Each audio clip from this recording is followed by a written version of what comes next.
ஏன்னா இவங்க எப்படி நண்பர்களோ அதே மாதிரி ஊடகவியலாளர்களும் என்னுடைய நண்பர்கள். சித்ரா சார் சிரிக்கிறார். அந்த அளவுக்கு நெருக்கமான பழக்கம். அதனால்தான் அவங்க கரெக்டா ஞாபகப்படுத்தின மக்கள் என் பக்கம் டைட்டில்.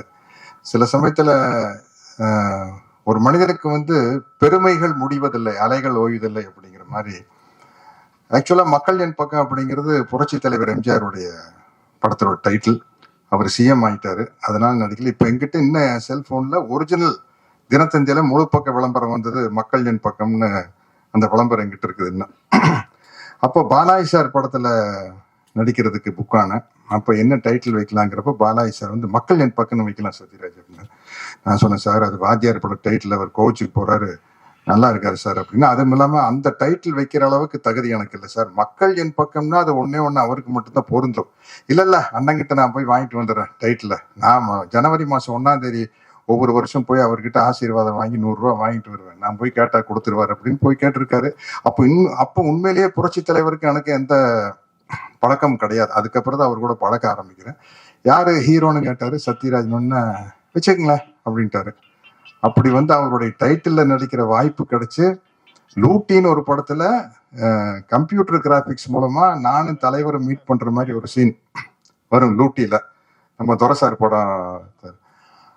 அதுல வந்து ஒரிஜினல் படத்துல வேற வசனம், இதுல வேற வசனம் பேசணும் வாத்தியாருக்கு. மயில்சாமி தலைமையில பல மிமிக்ரி ஆர்டிஸ்ட் வந்து பேசி பாட்டும் ஒன்றும் சரிப்பட்டு வரல. ஏவிஎம் கார்டன் தியேட்டர்ல மயில்சாமி சொன்னாப்புல, கரெக்டா சத்யராஜன் கூப்பிடுங்க, அவர் தான் கரெக்டா பேசுவார் தலைவருக்கு அப்படின்னு சொல்லி போய் அந்த சீன்ல எனக்கு நானே பேசிட்டு புரட்சி தலைவருக்கு நானே டப்பிங் பேசிட்டேன். அவருக்கு டப்பிங் பேசின ஒரே ஆள் நானா தான் இருக்கு. ஏன்னா குண்டடிப்பட்டதுக்கு அப்புறம் கூட அவர் சொந்த குரல் தான் பேசினாரு. நிறைய வித்தியாசம் இருக்கு. காவல்காரன்ல பாத்தீங்கன்னா பாதி படம், முக்காவாசி படம் வந்து ஒரிஜினல் வாய்ஸ்ல இருக்கும். ஒரு 2-3 சீன் தான் வேற மாதிரி வாய்ஸ்ல வரும். டப்பிங் பேசினேன். அதே மாதிரி இன்னொரு பெருமை எனக்கு கிடைச்சது, நடிகர் தலம் சிவாஜி அவர்கள் நடிக்காத கேரக்டரே இல்லை. ஒரு போலீஸ் டிபார்ட்மெண்ட்னாலும் கூட கான்ஸ்டபிள், சப் இன்ஸ்பெக்டர், இன்ஸ்பெக்டர், ஐஜின்னு எல்லா கேரக்டர்லையும் நடிச்சிருப்பாரு. ஒரு சட்டம் சம்பந்தப்பட்ட படம் தான் ஜூனியர் வைக்கல், சீனியர் வைக்கல், ஜட்ஜ் வரைக்கும் நடிச்சிருப்பாரு. அவர் ஆசைப்பட்டு நடிக்க முடியாத ஒரே கேரக்டர் தந்தை பெரியார் கேரக்டர் தான். அதுல நடிக்கிற ஒரு வாய்ப்பு எனக்கு கிடைச்சிருச்சு. இன்னைக்கு என்னுடைய ஆறுயிர் நண்பன் விஜயகாந்த் நடிக்க வேண்டிய ஒரு கேரக்டர்ல நான் நடிக்கிறதுக்கான வாய்ப்பை கொடுத்த தனஞ்சயன் சாருக்கும் விஜய் மட்டன் அவர்களுக்கு, என்னுடைய டைரக்டருக்கு என்னுடைய மனமார்ந்த நன்றி தெரிவிச்சுக்கிறேன். ஏன்னா அவ்வளவு நட்பு. விஜயகாந்த் சாரை பத்தி நான் பேசுனா அன்பு நண்பன் விஜயின் தான் விஜயின் தான் கூப்பிடுவேன். எங்களுக்குள்ள நடந்த காமெடிகள் தான் அதிகம். அது பேசினப்ப இந்த மாதிரி ஒரு புக்கே எழுதலாம். அப்போ நீங்க அவர் திரையில வீரமா பார்த்திருக்கோம், ஒரு புரட்சி கலைஞர். அதை தாண்டி எங்களுக்குள்ள நடந்த காமெடிகள் வந்து அளவிட முடியாத காமெடி. அதை மட்டுமே ஒரு புக்கா எழுதணும்னு ஆசைப்படுறேன். இந்த படத்தை பொறுத்த வரைக்கும் தனஞ்சயன் சார் என்ன, அந்த குழந்தையே நீங்க தான் சார். அவர்கிட்ட பாருங்க, அவர் முகத்துல பாருங்க, அந்த குழந்தையே நீங்க தான் சார்ங்கிற ஒரு முகம் வச்சிருப்பாரு. நம்ம சக்தி சிதம்பரம் வந்து டைரக்டர் சக்தி சிதம்பரம் சொல்லுவாரு, இந்த அப்பாவியா மூஞ்சி வச்சுட்டு அதுக்கு பேர் முரளி ஃபேஸ் அப்படிம்பாரு. நம்ம இதயம் முரளி இருக்காருல்ல சார், இந்த முரளி ஃபேஸை வச்சு ஏமாத்தாதீங்க சார். அந்த மாதிரி தனஞ்சயன் சார் வந்து அந்த குழந்தைய நீங்க தாங்க சார் மாதிரி ஒரு முகம். அவர் கேட்டாருன்னா கண்டிப்பா ஒத்துக்கிட்டு தானோ. விஜய் மில்டன் டைரக்டர் அப்படின்னு ஒன்னே வந்து நான் கோரிசோட படம் பார்த்திருக்கிறேன். உடனே சரின்னு சொல்லிட்டு, எனக்கு உண்மையிலேயே இது அவர் கேப்டன் நடிக்க வேண்டிய கேரக்டர் தான் நான் நடிக்கிறேன்னு எனக்கு தெரியாது. ஒன்னும் கதையே கேட்கல, விஜய் மில்டன் ஒன்னு ஓகேன்னு சொல்லிட்டேன். அப்புறம் எனக்கு வந்து தம்பி விஜய் ஆண்டனி கிட்ட ஒரு ரொம்ப கம்ஃபர்டபுள் ஸ்பேஸ். அவர் கூட நடிக்கிற 3வது படம் இது. சினிமாவை தாண்டி நிறைய விஷயங்கள் விவாதிப்போம். வாத்தியார் பாட்டு மாதிரி, உன்னை அறிந்தால் நீ உன்னை அறிந்தால் உலகத்தில் போராடலாம், உயர்ந்தாலும் தாழ்ந்தாலும் தலை வணங்காமல் நீ வாழலாம்ங்கிறதுக்கு சிறந்த உதாரணம் வந்து விஜய் ஆண்டனி அவர் தான். அவருடைய பிளஸ் பாயிண்ட் என்ன, மைனஸ் பாயிண்ட் என்ன கிளியரா தெரியும். அதுதான் அவருடைய என்ன லைஃப்ல வந்து அது ரொம்ப முக்கியமான விஷயம். இன்னைக்கு நான் இந்த ட்ரைலர், டீசர் இதெல்லாம் பார்த்ததுக்கு அப்புறம் உண்மையிலேயே மிரட்டிட்டாரு sir. Music director sir super sir, Brahma. அதே மாதிரி போட்டோகிராஃபி என்ன, எனக்கு விக்குக்காகவே தனியா ரூம் போட்டு யோசிக்கிறாங்கன்னு நினைக்கிறேன். நல்ல வேலை எனக்கு தலை இப்படி இருந்தது, சௌரியமா போச்சு. முடியோட பிறந்ததுன்னு வச்சுக்கல, இவ்வளவு வெரைட்டியான கெட்டப் கிடைச்சிருக்காது, கட்டப்பாவே கிடைச்சிருக்காது. என்ன கண்டினியூட்டி இருந்திருக்கும் சார். மொட்டை அடிக்கணும் அப்படின்னா சார் 10 படம் கண்டினியூட்டி சார், அதெல்லாம் மொட்டையில அடிக்க முடியாது சார்னு சொல்லி அந்த கேரக்டரே கிடைக்காம போயிருக்கும். அது இல்லாம இருந்ததுன்னா நல்லதா போச்சு. சில விஷயம் சில மைனஸ் தான் பிளஸ்ஸா இருக்கும்.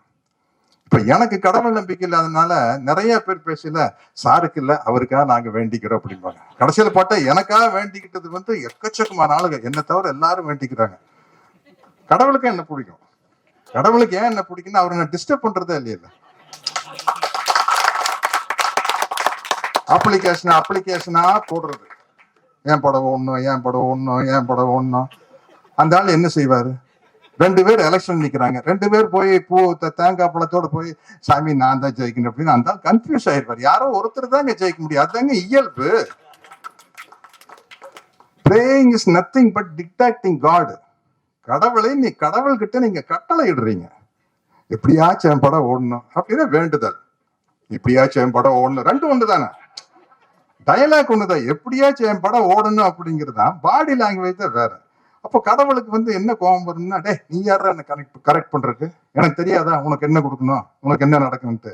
அவன் பாரியா சத்யராஜ் பாரியா, அவன் பாட்டுக்கு போயிட்டே இருக்கான். ஏதாச்சும் நம்மளை டிஸ்டர்ப் பண்றானா, எனக்கு டிக்டேஷன் கொடுக்குறானா, கமெண்ட் பண்றானா, என் மேல தப்பு கண்டுபிடிக்கிறானா. பிரேயன் தப்பு கண்டுபிடிக்கிறதா, நீ செய்யறது சரியில்லைப்பா இப்படி செஞ்சிருக்கணும் அப்படிங்கிறது கடவுள் மேல தப்பு கண்டுபிடிக்கிற மாதிரி. அதனால வந்து எனக்கு அவரு என்ன என் மேல அவருக்கு ரொம்ப பெரிய இந்த எல்லா படத்தையும் புகழ்ற மாதிரி இந்த படத்தை புகழ்றேன்னு நினைச்சுக்காதீங்க. உண்மையிலேயே உங்களுக்கே தெரியும், இந்த படத்தினுடைய டீசர் ட்ரெய்லர் எனக்கு அதெல்லாமே தெரியறது இல்லைங்க. என்னமோ காலையில கிளம்பி போய் டோப்பா தூக்கி தலையில வச்சு நடிக்க போயிடுது, ஒண்ணுமே தெரியறது இல்லை. இந்த சஜஷன் சொல்லிட்டு இருப்பாங்க, அது ஒரு காலத்துல ஆபாவன அரவிந்த் ராஜெல்லாம் வந்து இன்ஸ்டியூட் பசங்க எல்லாம் வந்ததுக்கு அப்புறம் அப்ப பசங்க ஓவர் த ஷோல்டர் ஷாட் இல்ல ஓஎஸ்எஸ் தாய்நாடு நடிக்கல ஓஎஸ்எஸ் யாருக்கிட்ட போய் கேட்குன்னு பக்கத்து ஃப்ளோர்ல ஏவிஎம்ல விஜயகாந்த் இருந்தாரு. போய் விஜய் நீங்க தான் ஏற்கனவே இங்க நடிச்சிருக்கீங்களா, அது என்ன ஓஎஸ்எஸ்?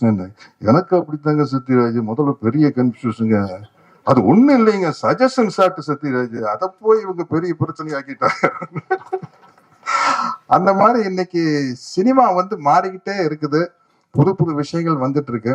நான் இன்னும் சினிமால டிராவல் ஆகிறதுக்கு காரணம் வந்து மழை பிடிக்காத மனிதன் மாதிரி நான் வந்து பிக்சேஷன் பிடிக்காத ஒரு மனிதன்.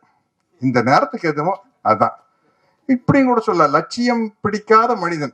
என்ன இப்படி போறதா, அந்த பக்கம் கதவு இருந்தா அப்படி போறது, அங்க சேவர் இருந்ததுன்னா லெப்ட்ல கட் பண்ணி பாக்குது, ஆனா அங்க ஒரு கதவு இருக்குப்பா, அப்படி நமக்கு எப்படியோ வெளியில போனா தான் முக்கியம். அதனால எப்படியோ வாழ்ந்தாகணும் அப்படிங்கிறதா. கொஞ்ச நாளைக்கு பிடிவாதமா இருந்த வில்லனா நடிக்கூடான்ட்டு இப்ப பார்த்தா பகத் ஃபாசில் ஒரு பக்கம், எஸ்.ஜே. சூர்யா ஒரு பக்கம் அடிச்சு பின்றாங்க. ஓ வில்லனா நடிச்சோம்னா தான் நம்ம நல்ல நடிகர்னு பேர் வரும் போல இருக்குது. இல்ல அதுலதான் ஆக்டிங் ஸ்கோப் அதிகம், பட் அதுக்கு தகுந்த மாதிரி ஒரு வில்லன் கேரக்டர் வேணும். எனக்கு என்ன பிரச்சனைனா, ஒவ்வொருத்தருக்கும் ஒரு ட்ரேட் மார்க் இருக்கும். இப்ப விஜயகாந்த் சார படத்துல போட்டு செவத்தில் ஏறி வரைக்கூடாதுன்னா எப்படி, ரஜினி சார படத்துல வந்து ஸ்டைல் பண்ணக்கூடாதுன்னு எப்படி, அது மாதிரி சத்யராஜ்னா நக்கல் நையாண்டி லொல்லு இருக்கணும். இது வில்லனா நடிக்கையில் இது இருக்கணும்னா 2 பேர்த்துக்கிட்ட இருந்து லைசன்ஸ் வேணும். ஒன்னு டைரக்டர் கிட்ட இருந்து வேணும், இன்னொன்னு ஹீரோ கிட்ட இருந்து வேணும். ஹீரோ முகம் சுடிச்சா டைரக்டருக்கு பெரிய கன்ஃபியூஷன் ஆயிடும். அதனாலதான் வில்லனா நடிக்கிறது பெரிய கஷ்டமா இருக்குது. இந்த பவர்ஃபுல்லா இருந்தா நடிக்கலாம் இது மாதிரி, அதுல ஒன்றும் சிக்கல் இல்லை. இப்போ நடிக்கிறேன். அது மாதிரி வந்து எனக்கு பலவிதமான கேரக்டர் வந்து ஏற்கனவே கொடுத்த டைரக்டர்களுக்கு தான் நான் நன்றி சொல்றேன். பி வாஸ் சாருக்கு, மணிவண்ணன் சாருக்கு, பாரதி ராஜா சாருக்கு. ஏன்னா இப்ப நான் ஒரு ஹிந்தி படம் இன்னைக்கு 7ஆம் தேதி வந்து வெப்பன் ஒரு படம் வருது, அதுல வந்து ரொம்ப டஃப் கேரக்டர். அதே ஜூன் 7 முன்சியா அப்படின்னு ஒரு ஹிந்தி படம், அதுல ஃபுல் காமெடி, கிட்டத்தட்ட தம்பி வடிவேலு பண்ற காமெடி கேரக்டர். நான் அவங்க கிட்ட கேட்டேன், ஏங்க சவுத் இந்தியாவில தான் சத்யராஜ் தெரியும், உங்களுக்கு எல்லாம் வெறும் கட்டப்பாவத்தான் தெரியும், இதெல்லாம் இங்கிலீஷ்ல பேசுறேன்,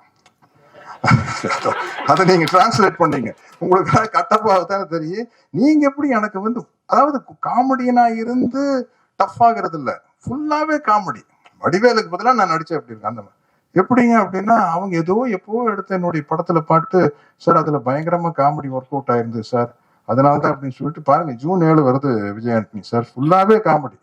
ஆமா, அப்படி பல விதமா இல்ல அள்ளி தெளிச்ச பி வாஸ் அவர்களுக்கும், மணிவண்ணன் அவர்களுக்கும், பாரதி ராஜா அவர்களுக்கும், ஃபாசில் அவர்களுக்கும், ஜோஷி போன்ற இயக்குநர்களுக்கும், குருதனபாலுக்கும், எஸ்.பி. முத்துராம சாருக்கும் நான் நன்றி சொல்லிக்கிறேன். ராஜசேகர் சார் தகடு காக்கி சட்டையெல்லாம் அவர் தான் சொன்னார். இப்படி பல சத்யராஜை காட்டி வச்சனால்தான் இன்னைக்கு விஜய மில்டன் சார் மாதிரி ஆளுகள்லாம் என்கிட்ட, புது இயக்குநர்கள்லாம் என்கிட்ட வர்றாங்க. அதனால அவர்களுக்கும் நன்றி கூறி, இன்னும் என்னை அழைத்து சென்று கொண்டிருக்கும் இந்த இன்றைய திரையுலகத்திற்கும் நன்றி கூறி விடைபெறுகிறேன். வணக்கம்.